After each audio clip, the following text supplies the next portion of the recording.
Let's see this question. This question says the number of such point a plus 1 comma root 3 है, where a is an integer lying inside the region bounded by this circle and this circle. तो अगर अपन बात करें यहाँ पे कौन सा concept अपन use कर सकते हैं, तो बिल्कुल पोजीशन ऑफ पॉइंट, और ये कंसेप्ट आप यूज करेंगे और आपका आंसर आ जाएगा। चलिए किस तरीके से इसको सिंप्लीफाई करना है ध्यान से देखिएगा। पहले अपन इन सर्कल के बारे में देखें तो देखिए इन दोनों सर्कल का सेंटर सेम है और दोनों का सेंटर क्या 1,0 है क्या? इसका मतलब ये दोनों सर्कल कॉन्सेंट्रिक सर्कल है जिनका सेंटर 1,0 है। अच्छा, इसके रेडियस की बात करें, इसका रेडियस 2 आएगा और इसका रेडियस क्या 4 आ जाएगा क्या?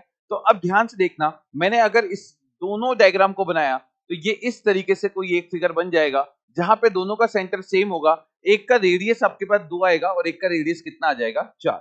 अब इसने क्या बोला है कि भाई ए की वो इंटीग्रल वैल्यूज बताइए जिसके लिए रीजन बाउंडेड बाय दिस, यानी ये जो शेडेड रीजन है इसमें आपका पॉइंट लाई करना चाहिए। तो इसका मतलब अगर मैं इस पॉइंट की बात करूं, ये पॉइंट मैंने बोल दिया ये वाला पॉइंट, ठीक है ना? ध्यान से सुनना, मैं ये सोच पा रहा हूं कि ये पॉइंट बड़े वाले सर्कल के तो अंदर होगा और छोटे वाले सर्कल के कहां होगा? बाहर होगा। इसका मतलब अगर पॉइंट अंदर होता है तो आप जैसे ही वो पॉइंट रखते हैं उसके अंदर उसकी वैल्यू क्या नेगेटिव आ जाती है क्या? और पॉइंट अगर बाहर होता है तो वो पॉइंट रखने पे वैल्यू क्या पॉजिटिव आ जाती है।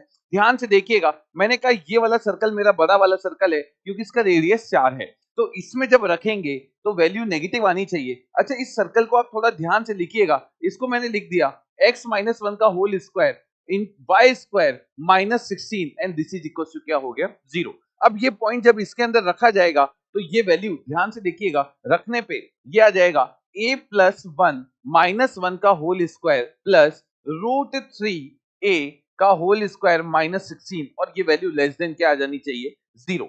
अब देखिए यहां से आप इसको कैंसिल कर सकते हैं और सॉल्व करके ये आ जाएगा 4a square minus 16 less than 0। 4 common ले लिया, अंदर दो फैक्टर आ जाएंगे a माइनस 2 और दूसरा factor a plus 2 and this is less than 0। तो यहां से a की वैल्यू आ जाएगी माइनस 2 से लेकर 2 ऊपर। अब बात करते हैं, ये पॉइंट इस सर्कल के बाहर होना चाहिए, यानी ये पॉइंट जब आप इसके अंदर रखेंगे तो वैल्यू क्या आनी चाहिए? पॉजिटिव। तो देखिए भाई इस सर्कल को वापस से अपन लिख देते हैं x माइनस 1 का whole square y square minus 4 and this is equal to 0। Point इसके अंदर रख दिया तो ये बन जाएगा a प्लस 1 माइनस 1 का होल स्क्वायर रूट 3 a का whole square minus 4 and this is greater than क्या आ जाएगा 0। तो भाई यहां से 4 कॉमन आ जाएगा और a स्क्वायर माइनस 1 ये ग्रेटर देन 0 है, तो a की वैल्यू आ जाएगी माइनस इनफाइनाइट से माइनस 1 यूनियन 1 से लेकर के आ जाएगी इनफाइनाइट। अब a की वैल्यू इसको भी सेटिस्फाई करनी चाहिए एंड इसको भी करनी चाहिए, और एंड का मतलब होता है इंटरसेक्शन। तो आप दोनों का इंटरसेक्शन ले लीजिए। इंटरसेक्शन के लिए मैंने एक नंबर लाइन बनाई, यहाँ पे लिख दिया माइनस 1 और यहाँ पे क्या लिख दिया 1। ये वैल्यू बोल रहा है माइनस इनफाइनाइट से माइनस 1 और 1 से लेकर कहां तक बोल रहा है इनफाइनाइट, और ये वैल्यू बोल रहा है माइनस 2 से लेकर कहां तक बोल रहा है 2 तक।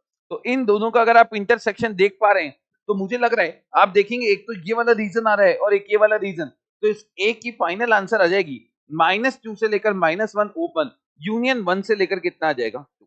पर अगर अब मैं बात करूं इसमें कितने इंटीजर्स आ रहे हैं, तो इसमें अगर बात करें देखिए यहाँ पे कोई भी इंटीजर नहीं आ रहा है और यहाँ भी कोई भी इंटीजर नहीं आ रहा है, तो इसमें कोई भी इंटीग्रल वैल्यू नहीं आ रही। हाँ, रियल वैल्यूज बहुत सारी आ रही हैं पर इंटीग्रल वैल्यू एक भी नहीं आ रही है। तो इसका जो आंसर है वो आपके पास कितना हो जाएगा 0। नंबर ऑफ इंटीग्रल वैल्यू कितनी हो जाएगी